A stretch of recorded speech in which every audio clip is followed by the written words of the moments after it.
അന്ന് മക്കയിൽ വല്ലാതെ നിന്നിരിക്കുന്നതായ ഒരു പ്രഭു കുടുംബമുണ്ടായിരുന്നു അല്ലെ. അതിൽ നിന്ന് ഒരാൾ തരം ദക്ഷിണ ഭാഗത്തേക്ക് ആഗമനം ചെയ്തു. കൂടെ ഞാനും പുറപ്പെട്ടു. അല്ലേ പുലായിക്കനായമാരെ ഇരിക്കട്ടെ.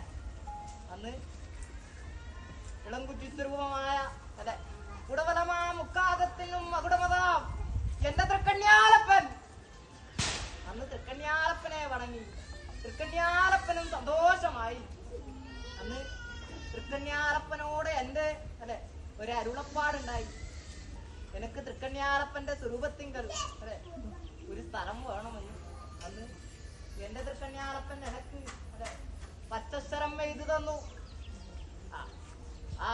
ആ സ്ഥലം പറമ്പെന്ന ദേശം അല്ലെ ആ അമ്പ് തറച്ചത് കാണാക്കാടായി തീർന്നു. അതെ പുലായിക്കുടി നായന്മാരെ. എങ്കിലും അല്ലെ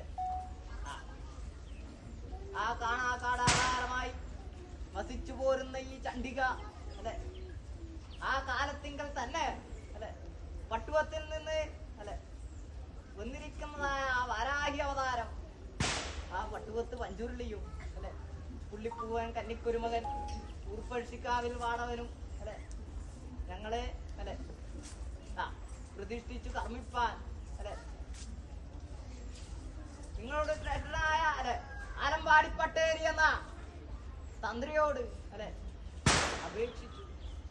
അന്ന് നിങ്ങൾ അല്ലെ തെക്കുന്ന് വന്നവരും വടക്കുന്ന് വന്നവരും പുലായിക്കുടി കുറുപ്പും പുലായിക്കുടി നായന്മാരും അല്ലെ ചേർന്ന് ഒരു 40 അടി അല്ലെ ഒരു കളരിയും ഒരു പള്ളിയറയും പണിതീർത്തു. അതിനകത്ത് ഞങ്ങളെ കർമ്മിപ്പാൻ അപേക്ഷിച്ചു. അന്ന് ആ തന്ത്രി അല്ലെ ഞങ്ങളുടെ നിയോഗങ്ങളും അല്ലെ നിങ്ങളുടെ അപേക്ഷയും ചന്ദ്രവട്ടം കൊണ്ട് മനസ്സിലാക്കി അല്ലെ ഞങ്ങളെ പ്രതിഷ്ഠിച്ചു കർമ്മിച്ചു അല്ലെ. 12 സംക്രമം മുമ്പേ താഴ്ചയും നവരാത്രിയും ശിവരാത്രിയും പൂരം ചിങ്ങമാസത്തിലെ നന്ദാർദീപവും തുലാമാസത്തിലെ പൊടിതരി സാധനങ്ങളൊക്കെ ദിനാലും കഴിഞ്ഞ് അല്ലെ കുത്തിയ കുറി കുറിച്ച കുറിമാനം അടിയന്തരം വിടയാണ് തക്കവണ്ണം അല്ലെ അന്നുകൂട്ടി ഇന്നേവരേക്കും ഞങ്ങളെ കർമ്മിച്ചു പോകുന്നുണ്ട് അല്ലെ പുലായിക്കുടാമാരെ. എങ്കിലും അല്ലെ അനേകം മൊഴികളെ കൊണ്ട് കാലതാമസങ്ങൾ വരുത്തിക്കുന്നില്ല അമ്മ. അന്തർദാനം ചെയ്യുന്നു. എങ്കിലും അന്തർദാന വേളയെങ്കിൽ 2 അക്ഷരത്തിന്റെ പിഴവന്നു പോയി എന്ന് വേണ്ട. ഏതായാലും ചൊല്ലിക്കടിക്കാനുണ്ടോ അമ്മയോട്? ഉണ്ടോ പുലായിക്കുടാമാരെ?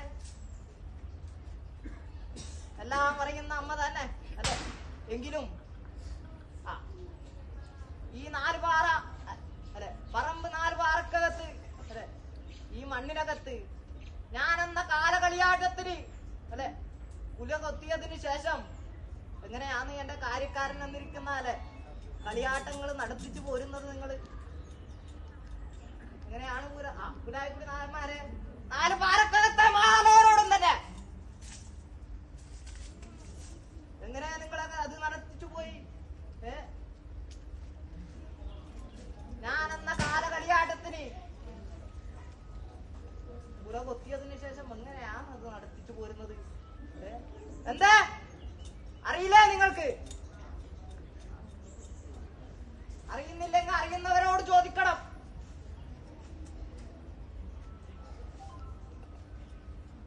എന്തേ അങ്ങനെ നടത്തിച്ചു പോരുവാൻ കാരണം? ഇരിക്കട്ടെ. എങ്കിലും ഞാനെന്നാലേ മതയാനക്ക് മുകളിലും അധിക്കുന്ന അവസരങ്ങളുണ്ടോ ഇവിടെ?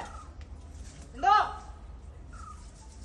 പറമ്പ് 4 പാറക്കകത്ത് മതിച്ചവന്റെ മതത്തെ അടക്കിപ്പോരുന്ന മതയാനയാണ് ചണ്ഡിക അല്ലേ. അപ്പോൾ എനക്ക് മുകളിൽ ഒരാൾത്തരമില്ല. ഉണ്ട്, അതെന്റെ തൃക്കണ്യാലപ്പൻ. എന്റെ തൃക്കണ്യാലപ്പൻ അല്ലാണ്ട് എനക്ക് മുകളിൽ ഒരു മതിച്ച അവസരമില്ല. മതിക്കുകയും വേണ്ട. അങ്ങനെ മതിച്ചവനെ അമർത്തുകളയും ഈ മാതാവും. ഇരിക്കട്ടെ. ഇപ്പോഴും ഇത്രയും ഞാൻ ചൊല്ലിക്കടിക്കുന്നില്ലു. ഇനിയൊരു ദിനം കൂടി ഉണ്ടല്ലോ. അവിടെ ആവട്ടെ സകല കൂട്ട് കാര്യങ്ങളും. ഇപ്പോഴും അന്തർദാനം ചെയ്യുന്നു. 4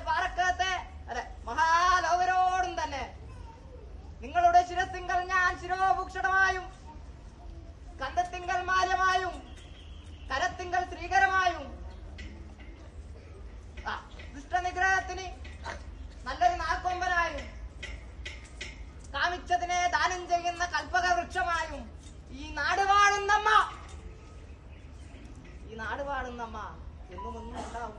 ഇവിടെ അന്തർദാനം ചെയ്യുന്നു. ദുഷ്ടനിഗ്രഹ കാലത്ത് അല്ലെ ദേവന്മാരെല്ലാം അനേകം പുഷ്പവൃത്തികൾ ചെയ്തിരുന്നു അല്ലെ. മുല്ലമല്ലി കനകനാരി ചക്കി ജയമന്തി പിച്ചകം കരിങ്കൂവളം അല്ലെ കുറുമഴ ചന്താമര മുക്കുറ്റി സത്യവാല ചാമ്പേരി അതിഥി തുളസി നിയന്തി പാലന്തി ഇന്തി വരെ നിച്ചുച്ച പ്രസൂതങ്ങളെ കൊണ്ട് അല്ലെ ഈ അമ്മയുടെ പാദത്തിങ്കൽ അർപ്പിച്ചിട്ടുണ്ട് അല്ലെ. ആ പുഷ്പവൃത്തികളെല്ലാം നിങ്ങൾക്ക് ഇപ്പോഴും കൊണ്ടുപിടിക്കുവാൻ സാധിക്കോ പുരായിമാരെ? സാധിക്കോ? മഹാലോകരോടും തന്നെ കാണുവാൻ പോലും സാധ്യമല്ല അല്ലെ. ഇരിക്കട്ടെ, എങ്കിലും ആ പുഷ്പവൃത്തികൾക്കെല്ലാം സമമായി നിങ്ങളാൽ കൊണ്ടുപിടിച്ചിരിക്കുന്നതായ പച്ചരി കൊണ്ട് അർപ്പിച്ചിട്ട് അല്ലെ കലിയുഗത്തിങ്കൽ ഏറ്റവും ശ്രേഷ്ഠമായിരിക്കുന്ന അല്ലെ നാമം ഗോവിന്ദനാമം തന്നെ അല്ലെ. അപ്പോഴാ ഗോവിന്ദ നാമങ്ങൾ ഉച്ചരിച്ചുകൊണ്ട് പച്ചരി കൊണ്ട് അർപ്പിച്ചാറാകട്ടെ. ഇനി കാണുമ്പോഴേക്കും കൊഞ്ഞേറും കൂടാണ്ട് തക്കവണ്ണം സുഖിച്ചിരിപ്പാനുള്ള മഹാഭാഗ്യത്തെ ഇതാ അമ്മ ഉണ്ടാക്കി തരുന്നു. മുടങ്ങട്ടെ ഗോവിന്ദ നാമങ്ങളും ശംഖുധ്വനിയും മണിനാദങ്ങളും.